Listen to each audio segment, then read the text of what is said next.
Hey there, guys. Welcome back to the channel. I'm Matt Wyatt, and today I'm going to review the new A24 film called Backrooms that is directed by Kane Parsons. He's a 20-year-old young YouTube content creator that created the web series Backrooms with the same name, and A24 was able to pick this up and make it into a feature film and have him direct the film for his passion project. You're following the owner of a furniture store played by Chiwetel Ejiofor, who is down on his luck, but later finds a secret dimensional doorway that leads him into an endless stretch of rooms that keeps going on and on and on. When he disappears, his therapist ventures into the unknown to rescue him.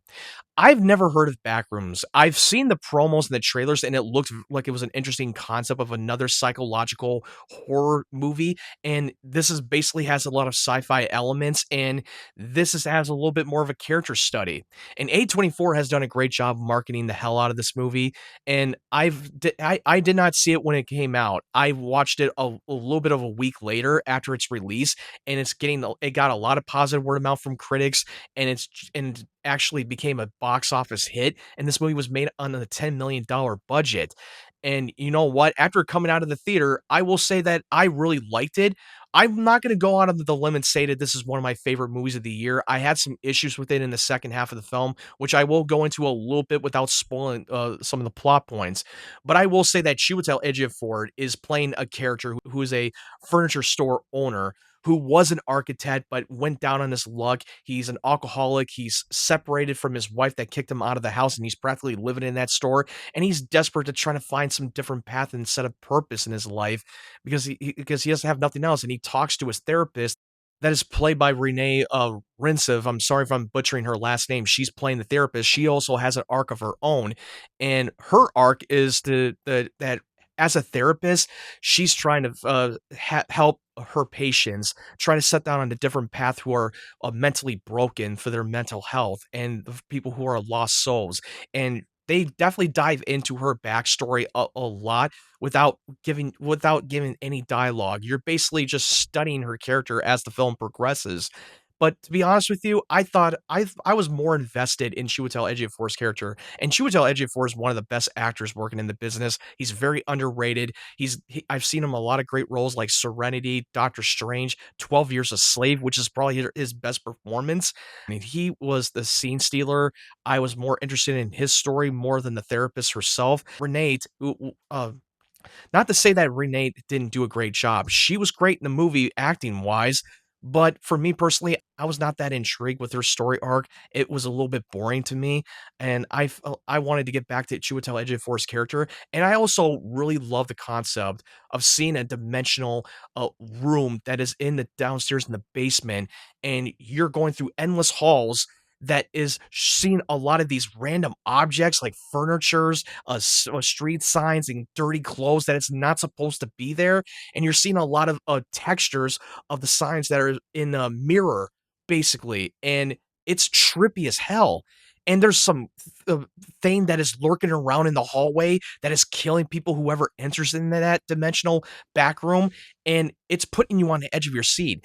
And originally, that the web series was basically more of a found footage 1990s style that is shot in an old school video camcorder, and they brought that into the movie, and it does have a little bit of the Blair Witch Project of Severance and Alice in Wonderland that is and Barbarian that is meshed into one.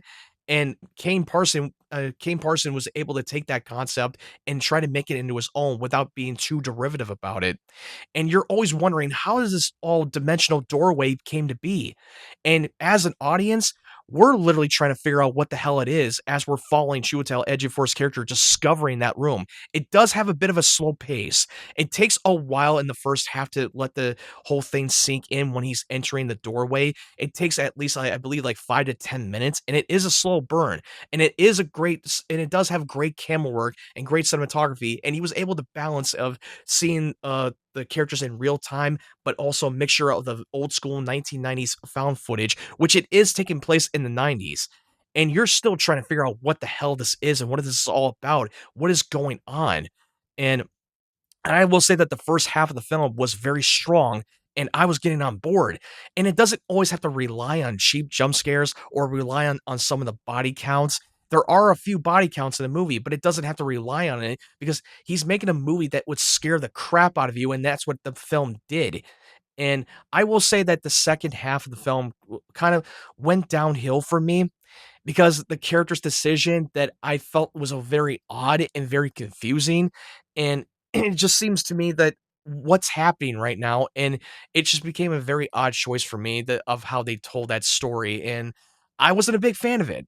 Now, I will say that the third act of the movie and the ending is up for an interpretation. For any film fans out there that loves that stuff, you're gonna get a kick out of it because you're dying to know the answer, and it's up to you as the audience to figure out what this is and what this is all about.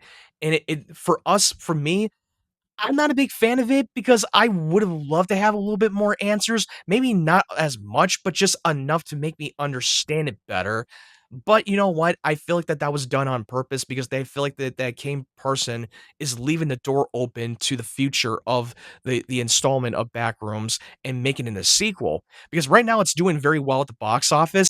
Because right now it's sitting at 216.3 million worldwide at the box office right now. And this movie was on a $10 million budget. But you know what? I will say that I did like the film overall. It's not bad. I just feel like the second half of the movie and the third act kind of loses me, and I had very mixed feelings of it. I get that this movie's supposed to be up for an interpretation. I understand that. Some of you might like that, and some of them might not like it because this is not made for everybody.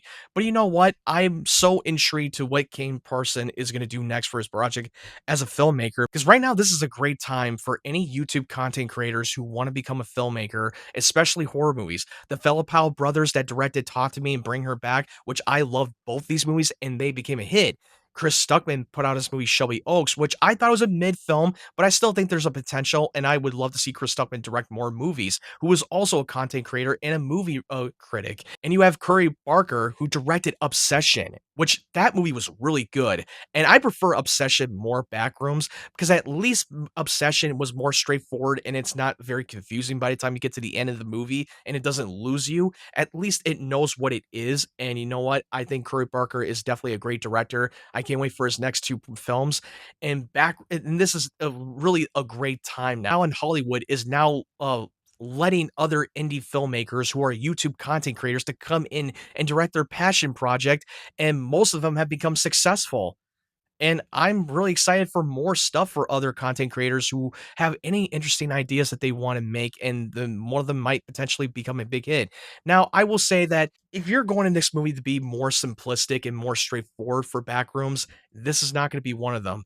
Most of the time, it's going to have a little bit of a slow burn. The first half is very strong, but the second half is going to leave you frustrated and very confused at times for people who are not like open for doing interpretations in the second half of the film. Some of you may not like that. It may turn you off, but I will say that I will give Kane Parson a lot of credit for going bold and giving us something that we haven't seen before instead of playing off the horror trope that we've seen countless times before and trying to break the barrier. But this is basically a character study with the two main characters that we're following as the film goes on. I'm going to give this movie a 7.5 out of 10. Is it a movie that I would watch again? No. I feel like I sort of get it, but I don't feel like I want to sit through it again.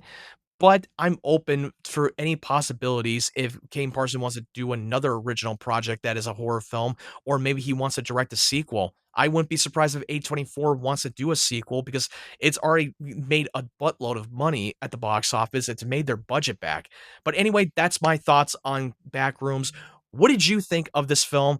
Did you enjoy it or did you not? Let me know your thoughts in the comment section below. If you like this review, make sure you give it a thumbs up, hit the like button. And if you're new to the channel, make sure you hit that subscribe button and turn on the bell notification so you know when my videos are up. Now, for those of you who are new to the channel and you don't know, I have a second YouTube channel called Small Zero. It's a collaborative YouTube channel that I co-host alongside with Ryan Cam and 3D Jake. We cover everything that's going around in the world of movies, TV shows, trailers. We're starting to cover some of the few of the video games along the way, and we're going to cover a little bit more as we go along. And we've been recently having a lot of guests on our show, and it was a lot of fun. And we're going to continue to grow the channel. I hope you guys go and subscribe to that channel and give us support. I would really appreciate it. I'll put the link in the description down below. Now, if you want to follow my social media platforms, I'm active on TikTok, Twitter, and Instagram. click the link tree in the description down below as well. But anyway, thank you guys for watching. I hope you guys have a great day, great evening, wherever you're from, and stay tuned for more of my content.